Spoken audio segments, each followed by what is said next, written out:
சமீபத்தில் டான்சர் சதீஷ் அவர்கள் ஒரு இன்டர்வியூவில் நம்ம எஸ்டிஆர் பற்றி ஒரு விஷயத்தை வந்து பகிர்ந்துக்கிட்டாரு. அதாவது மறக்க முடியாத நினைவுகள் அப்படின்னு ஏதாவது இருக்கான்னு வந்து கேட்டதற்கே, ஐயோ ஏதாவது சொன்னாலே தப்பாயிடுதே அப்படின்ற மாதிரி சொல்லிட்டு எஸ்டிஆரில் ஆர்னா ரூமராக தான் போய்கிட்டு இருக்கு. அவர் என்ன பண்ணாலும் பண்ணலைனாலும் அவர் எங்கே இருந்தாலும் ஆனால் அந்த ரூமர் மட்டும் ஸ்ப்ரெட் ஆகிக்கிட்டே இருக்கு அப்படின்ற மாதிரி வந்து சொல்லிட்டு, ஒன்றும் இல்லை, ஒரு ஷூட்டிங் அப்போ வந்துட்டு அவர் பக்கத்துலேயே தான் நிற்கிறாரு. அவர் பக்கத்துலேயே அவரை பற்றின ஒரு ரூமரை வந்து நான் படிக்கிறேன்.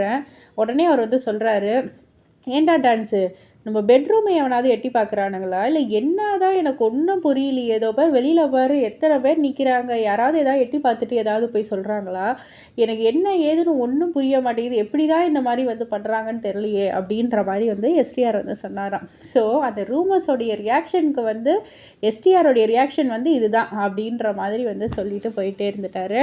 ஸோ இதை பற்றி நீங்கள் என்ன நினைக்கிறீங்க, உங்களுடைய கருத்து என்ன அப்படின்றத கீழே உள்ள கமெண்ட் பாக்ஸில் குறிப்பிட்டு சொல்லுங்கள். மறக்காமல் சேனலை சப்ஸ்கிரைப் பண்ணி பக்கத்தில் உள்ள பெல் ஐக்கானை கிளிக் பண்ணிவிடுங்க.